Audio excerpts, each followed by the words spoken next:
De retour sur le plateau d'i24 News pour cette édition spéciale au 6e jour de guerre en Iran. L'Iran qui, à l'heure à laquelle on parle, vient de tirer des missiles en direction d'Israël. Vraisemblablement, c'est les régions nord qui sont concernées et les sirènes d'alerte devraient donc retentir dans ces régions d'ici 5 minutes environ. Cette guerre qui a donc débuté initialement, on le rappelle, entre l'Iran, les États-Unis et Israël, elle s'est considérablement élargie puisque Téhéran a visé de nombreuses bases américaines au Moyen-Orient et notamment au Qatar, au Koweït ou encore aux Émirats Arabes Unis. Christopher Barolin, bonsoir, on vous retrouve en direct. Aujourd'hui, c'est l'Azerbaïdjan qui a été attaqué par le régime des Mollahs, des drones iraniens qui ont frappé l'aéroport, et Bakou, Christopher, qui a réagi en début de soirée.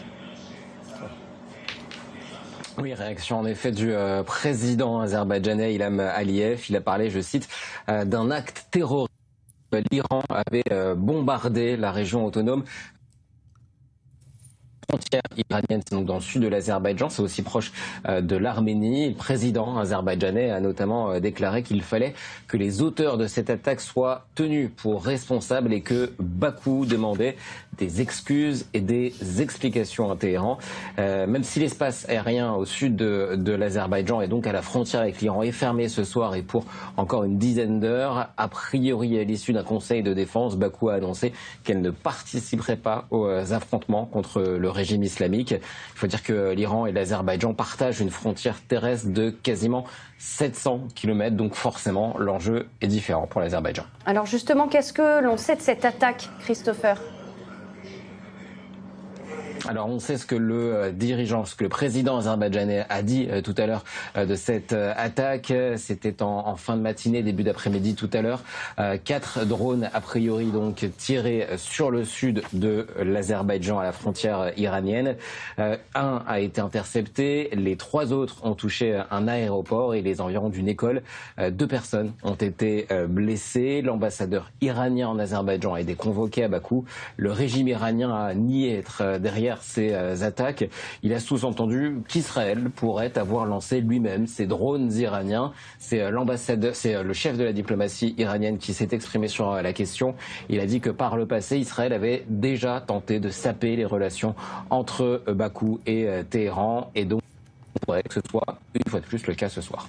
Merci beaucoup Christopher, on vous retrouvera un petit peu plus tard dans nos éditions. À noter qu'à l'heure à laquelle on se parle, les sirènes retentissent dans les régions du nord d'Israël en raison de missiles qui ont donc été tirés un petit peu plus tôt par l'Iran. Évidemment, les habitants du nord d'Israël, vous voyez en direct ces images de Kiryat Shmona, les habitants qui sont donc appelés à rester dans les abris, à se mettre à l'abri dans les mamad, les miklats, les abris à disposition, et de rester jusqu'au prochain message de l'armée israélienne et du commandement du front intérieur.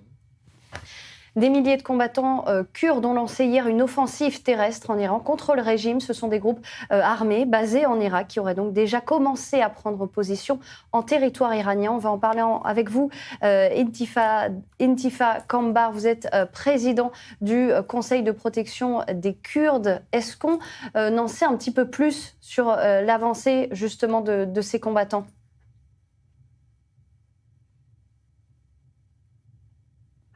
Eh bien, nous avons entendu les rapports des informations. Le président Trump a parlé avec le président Massoud Barzani, le chef du KDP, kurde d'Irak, Bafel Talabani, le chef des PK kurdes d'Irak. Il n'y a plus de neutralité selon les fuites, ont-ils dit, et rien d'officiel du gouvernement kurde, c'est ce qu'on a entendu. Et il leur a demandé de soutenir des groupes kurdes pour lancer des opérations en Iran. Je pense que c'est quelque chose de positif. Le président Barzani, selon les fuites, a demandé des assurances que les Kurdes ne seront pas abandonnés et seront protégés en cas de répression de l'Iran et l'Iran kurde partage un millier de kilomètres de frontières. Il y a eu des incidents dans le passé où les États-Unis ont laissé tomber les Kurdes et ils ont été tués par les Iraniens. Et donc, c'est une bonne chose. C'est une alliance stratégique pour les États-Unis que les Kurdes, et c'est la seule manière de faire tomber le régime de Téhéran. Il faut des soldats au sol, et les Kurdes pourront être les meilleurs qui soient dans ce domaine. Mais il faut aussi exclure les groupes turcs ou les milices turques qui sont des terroristes parce que ça serait un vrai problème pour les Turcs si on ne neutralisait pas le PKK. Donc il y a des groupes qui sont prêts à se battre depuis la frontière avec l'Irak, mais à condition que les États-Unis assurent les Kurdes de leur protection. Cette offensive, est-ce qu'elle a été organisée, est-ce qu'elle a été préparée de longue date ou est-ce qu'ils ont simplement profité de la situation ? De ce que je comprends, c'est une opération de la CIA et il y a eu une coordination avec les Kurdes iraniens qui ont des camps et une présence dans le Kurdistan irakien sur la frontière. Je comprends que ceci a lieu depuis un certain temps, mais rappelons-nous que le président Biden et son administration a laissé tomber les Kurdes et a permis à l'Iran de faire pression sur le gouvernement kurde pour qu'il évacue toute l'opposition kurde et c'est parti. Alors, avec le président Trump, on voit un tournant positif et comme je l'ai dit, les Kurdes doivent être un partenaire solide et j'ai vu malheureusement aussi le Shah d'Iran actuel, le prince, le fils du Shah, n'a jamais mentionné les Kurdes.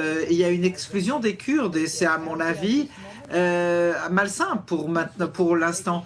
Et je pense que le courage démontré par les jeunes gens kurdes, oui, est tout à fait appréciable. Merci beaucoup, Entifa Kambar, d'avoir été avec nous. Je rappelle que vous êtes président du Conseil de protection des Kurdes. Et je vous le disais, donc l'alerte a retenti dans les régions du Nord. La raison, c'est donc vraisemblablement des missiles tirés d'Iran, mais aussi du Hezbollah. Et ces missiles auraient été ou interceptés ou seraient tombés dans des terrains vagues. A priori, pas de dégâts ni de blessés. On voit en direct ces images de Kiryat Shmona. Olivier, on parle donc d'une nouvelle fois, une attaque conjointe entre l'Iran et son allié numéro 1, le Hezbollah. C'est ça, En fait, depuis un jour et demi, on voit des attaques conjointes entre le Hezbollah et l'Iran. Quelque chose qui était auparavant assez rare, qui maintenant se voit de plus en plus. On a également entendu aujourd'hui une déclaration du ministre de la Défense qui a dit que l'Iran a poussé en fait le Hezbollah à entrer dans la guerre contre Israël en soutenant Téhéran, au détriment évidemment de Beyrouth. Tout cela réuni nous montre qu'il y a un front uni, un front commun entre l'Iran et le Hezbollah, ce qui également explique qu'Israël doit absolument éliminer le Hezbollah au Liban, qui devient véritablement une présence iranienne sous forme de Hezbollah et qui est proche de notre frontière. D'ailleurs, il y a également des risques que le Hezbollah tente d'infiltrer la frontière avec des forces comme les forces Radouane. Ça veut dire qu'il fasse un deuxième 7 octobre dans les régions nord. Il y a toujours cette possibilité, et donc nous devons être extrêmement prudents. Et comme tu l'as dit tout à l'heure, Jonathan, il y a un renforcement de la frontière avec des unités importantes, des divisions le long de la frontière, mais également en territoire libanais, pas très profondément pour l'instant en tout cas, mais qui assurent un contrôle sur des points en hauteur, au niveau topographique, d'une présence possible de membres du Hezbollah qui, d'après nos informations, seraient revenus du nord vers le sud, au sud du Litanie. Le Hezbollah cherche véritablement à engager Tsahal. Et donc, il y a une situation qui est extrêmement sensible. Alors que c'était, on le rappelle, contraire à l'accord de cessez-le-feu qui avait été pourtant signé. On entend ici et là des pays, des gens qui parlent de vouloir une désescalade, de vouloir empêcher ci et ça, mais le Hezbollah est présent, il est armé, il est déterminé, il est dangereux. Il est aujourd'hui la voix et le bras armé de l'Iran à quelques kilomètres, parfois à quelques centaines de mètres de la frontière israélienne. Il est hors de question pour Israël de laisser le Hezbollah libre. Et d'ailleurs, si vous me permettez, cette fois-ci, il me semble que la décision a été prise d'éradiquer le Hezbollah une bonne fois pour toutes. Il est hors de question de laisser le Hezbollah et d'attendre un nouveau round de confrontation encore comme dans le passé. Ça, c'est terminé. Ça va peut-être prendre le temps que ça prendra, mais la situation actuelle nous oblige à changer radicalement, je dirais, de paradigme, mais de situation face à nos ennemis. C'est la preuve, Jonathan, que finalement, on ne peut pas négocier. Israël, les États-Unis ne peuvent pas négocier avec l'Iran, ni avec le Hezbollah. C'est uniquement la voie militaire qui prime dans ce cas-là. Le gouvernement libanais avait un engagement, celui de désarmer le Hezbollah, selon les accords de cessez-le-feu signés il y a de cela un an et demi. Le gouvernement libanais a failli à sa tâche. Donc aujourd'hui, Tsahal a une mission, c'est de désarmer le Hezbollah, puisque les autorités libanaises n'ont pas réussi à remplir cette mission. Mais aujourd'hui, Israël met une pression constante sur les autorités libanaises, notamment au travers des évacuations. Aujourd'hui, près de 500 000 personnes ont été évacuées des quartiers sud de Beyrouth, du quartier de la Darkia. On a vu ces embouteillages sur les autoroutes libanaises. C'est une pression politique sur les autorités libanaises, c'est une pression aussi sociale, au-delà de la pression militaire qui est mise par Tsahal. Et ce soir, le président libanais en appelle au président de la République, à Emmanuel Macron, de lui venir en quelque sorte en aide. Et le chef de l'État, Emmanuel Macron, appelle de son côté le Hezbollah à cesser ses tirs. En même temps, le président Macron appelle Israël à ne pas engager d'opérations terrestres au sud Liban.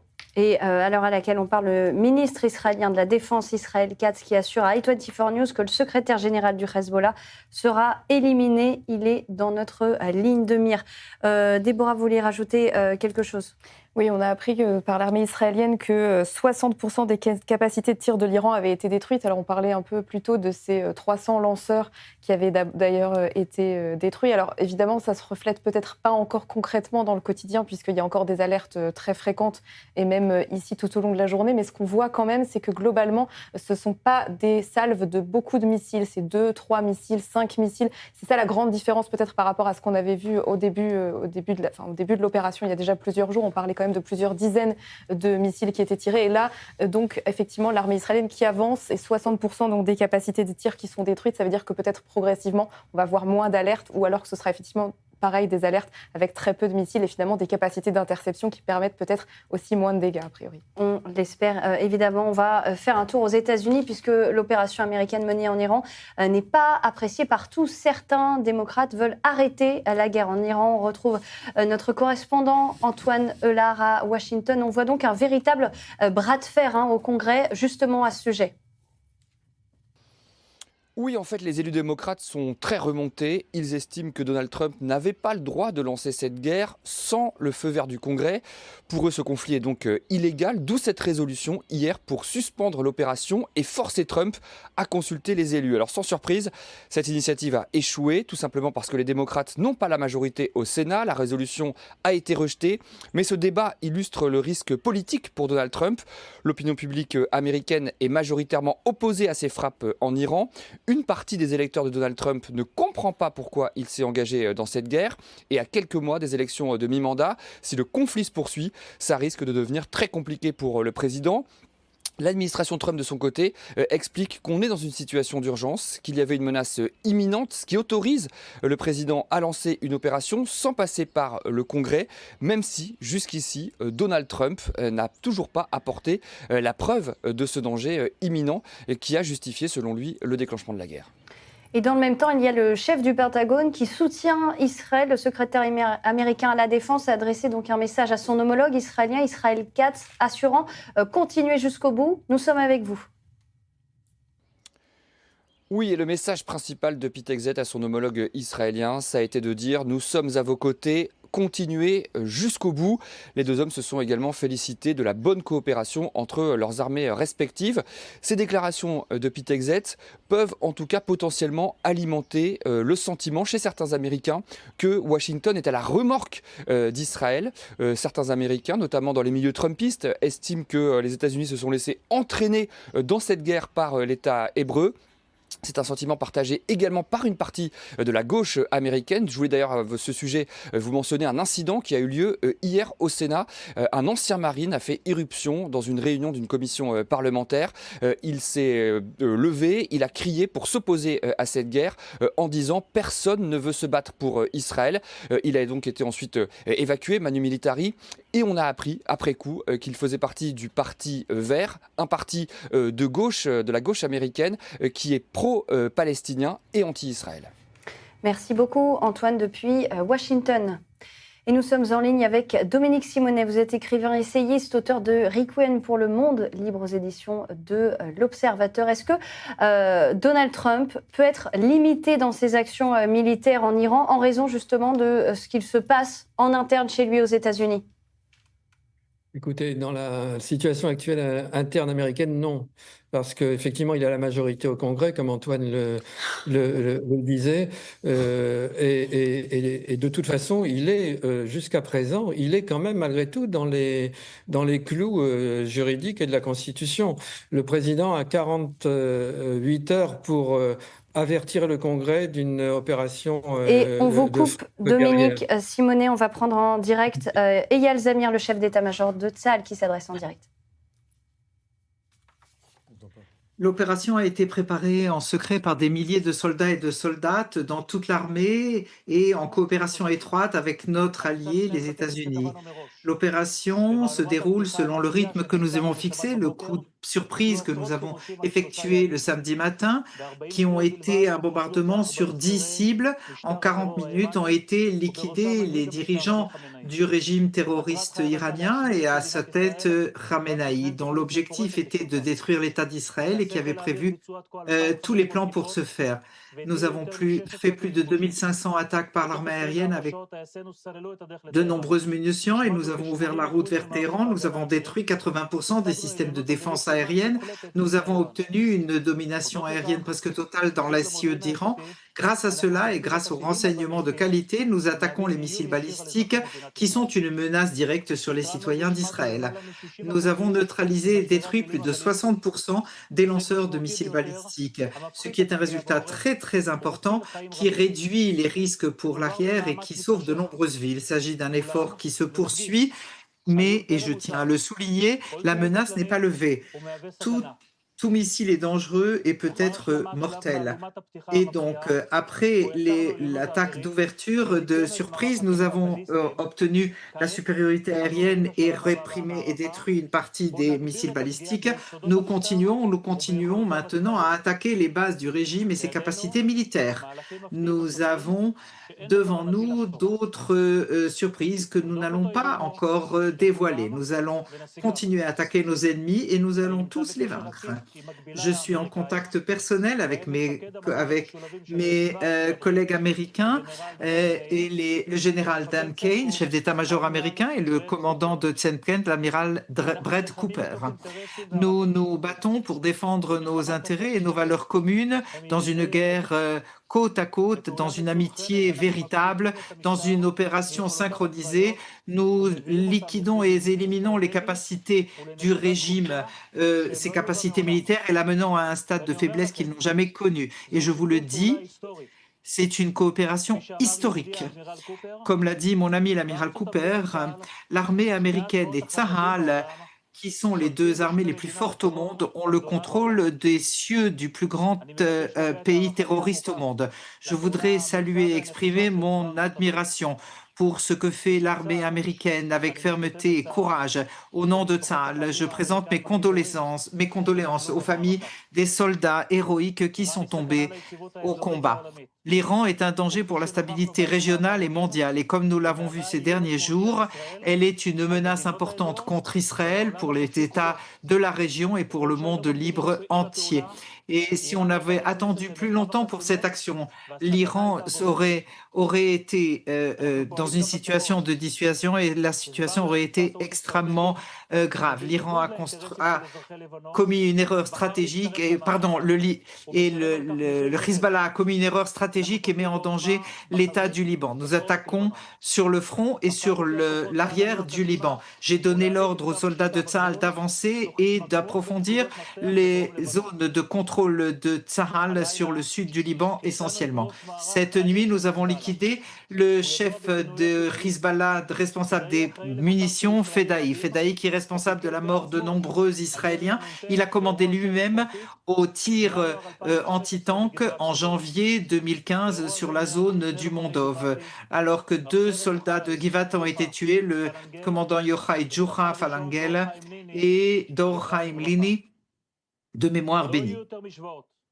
Il n'y aura plus d'équation et de comparaison. Nous continuerons à œuvrer pour la sécurité des habitants du nord d'Israël. Nous œuvrerons sans relâche pour lever la menace et nous n'arrêterons pas avant que le Hezbollah ne soit complètement désarmé. Citoyens d'Israël, vous êtes la source de la force de Tsahal. Je rencontre les combattants, les réservistes, les commandants et ils savent que le peuple est uni et fort qui se tient derrière eux. J'ai beaucoup de respect pour cela. Vous êtes fort à l'arrière, cela permet à Tsahal de l'emporter. Et c'est votre fermeté et votre discipline qui sauve des vies et qui sont tellement importantes. Je présente mes condoléances aux familles endeuillées et souhaite un prompt rétablissement aux blessés. C'est une opération historique pour assurer notre avenir et notre vie ici sur la terre de nos ancêtres pour toutes les générations à venir. Nous ferons le nécessaire pour y parvenir. Nous continuons à œuvrer avec force et puissance pour la sécurité d'Israël et pour assurer l'éternité d'Israël.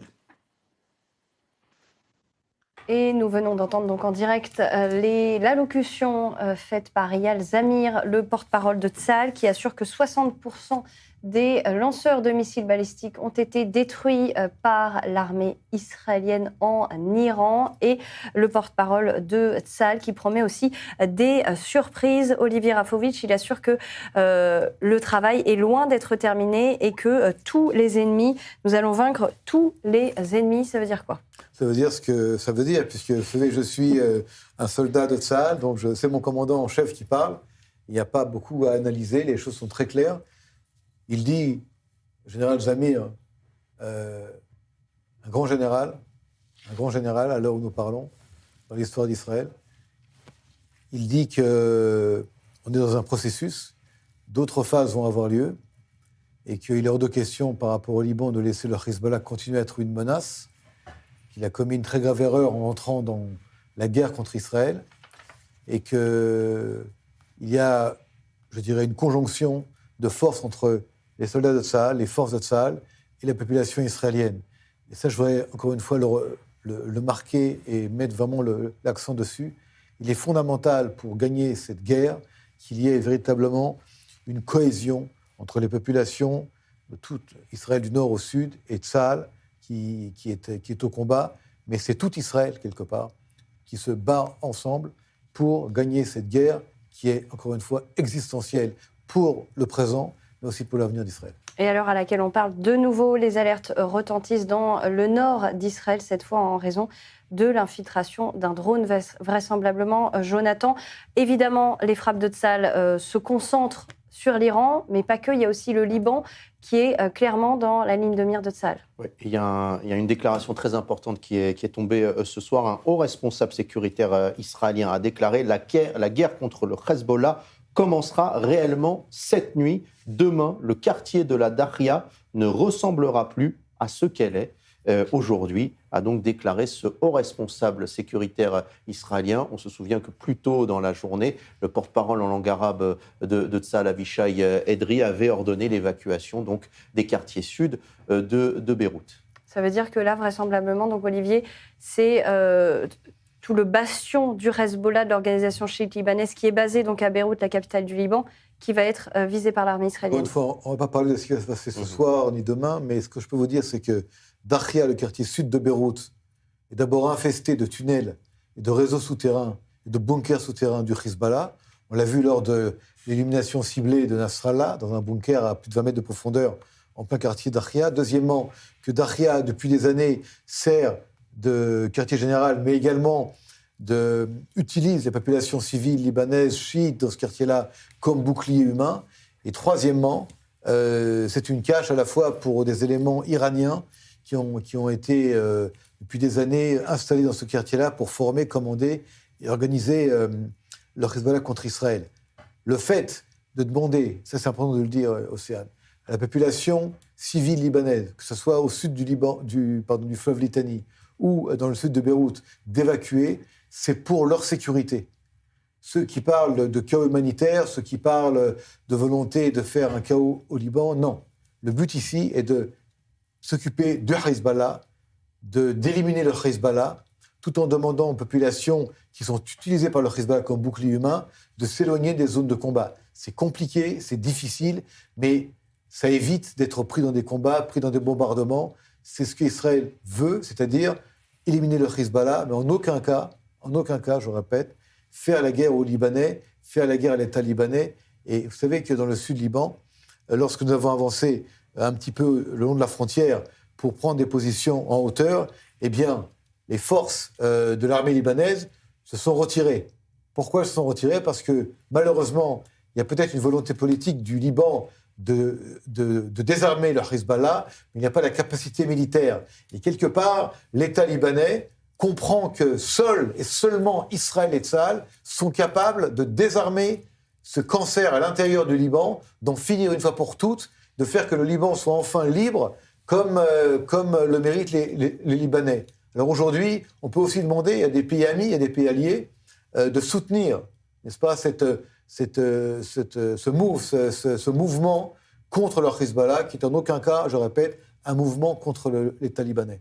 Merci beaucoup Olivier Rafovitch. Je rappelle que vous êtes porte-parole de Tsahal pour la presse francophone. Dominique Simonet, on va vous retrouver puisque vous nous parliez tout à l'heure de ce qui se passe aux États-Unis. On rappelle 43% des Américains désapprouvent les frappes militaires des États-Unis contre l'Iran et seulement 27% les approuvent. Pour quelles raisons, selon vous ? Est-ce que c'est tout simplement parce qu'ils sont anti-Trump ou ils sont contre la guerre ou c'est tout simplement un conflit qui est peut-être loin d'eux ? Oui, le conflit est plus loin d'eux, mais il y a un clivage partisan très très fort.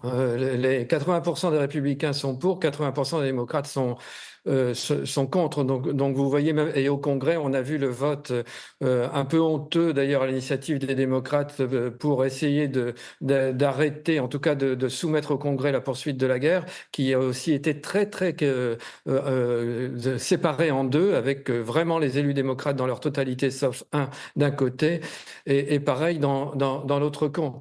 L'opinion américaine, c'est vrai, elle est plutôt défavorable aux frappes. Il y a cette hantise de l'Irak. On entend beaucoup le mot Irak aux États-Unis, c'est-à-dire l'enlisement, une guerre longue, une guerre dont on ne connaît pas bien les buts.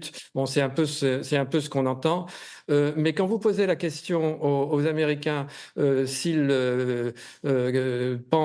qu'ils pensent d'un Iran qui aurait l'arme nucléaire, alors là, ils sont 80% à dire non. Donc vous voyez, c'est une opinion très volatile. En fait, ça dépend à la fois de deux choses, de la conscience de la menace. Les Américains ne sont pas très au fait, comme le sont évidemment la population iranienne, mais aussi les Occidentaux et les Israéliens, de la menace nucléaire, de la menace balistique, de la menace régionale. Ils ne sont pas très au courant de ça. Donc il y a un problème d'information. Ça dépend aussi de la capacité des États-Unis et d'Israël à mener à bien et à avoir comme le disait d'ailleurs Olivier Rafovitch, d'avancer, d'avoir des victoires et des résultats, parce que vous savez, l'image de cercueil qui descend des avions américains recouverts de la bannière étoilée, ça, c'est pas du tout favorable, effectivement, pour l'opinion. Et la deuxième chose, je pense que c'est la communication. Et c'est très important que des personnalités comme Olivier Rafovitch et les porte-paroles de Tsahal expliquent, et pas simplement aux Israéliens, expliquer aussi aux Occidentaux quels sont les buts de cette guerre, pourquoi il y a cette guerre et pourquoi elle est juste. Je pense que c'est très important d'arriver à montrer qu'il y a une réalité de la menace, évidemment existentielle, comme vous le disiez tout à l'heure pour Israël, mais aussi pour la région. Les pays arabes, on le voit, en ont assez de cet Iran fanatique et meurtrier. Et l'Occident aussi ne veut plus de ce terrorisme qui est téléguidé par l'Iran. Et on le voit d'ailleurs, ceux qui se sont félicités l'intensité des frappes américaines et israéliennes ces derniers jours, ce sont ceux qui sont sous les bombes, c'est-à-dire ce sont la population iranienne et les Israéliens qui subissent, alors que ceux qui sont assis dans leur fauteuil très très loin critiquent les choses. Donc vous voyez, il y a quelque chose qui est un petit peu paradoxal. Donc la guerre de la communication, elle est très importante et il faut effectivement aussi souligner le courage de tous ceux qui sont actuellement dans les abris et sous les bombes, parce qu'eux, ils savent vraiment quelle est la réalité de la menace. Merci beaucoup Dominique Simonet d'avoir été avec nous. Je rappelle que vous êtes écrivain, essayiste, auteur de Requiem pour le monde libre aux éditions de l'Observatoire.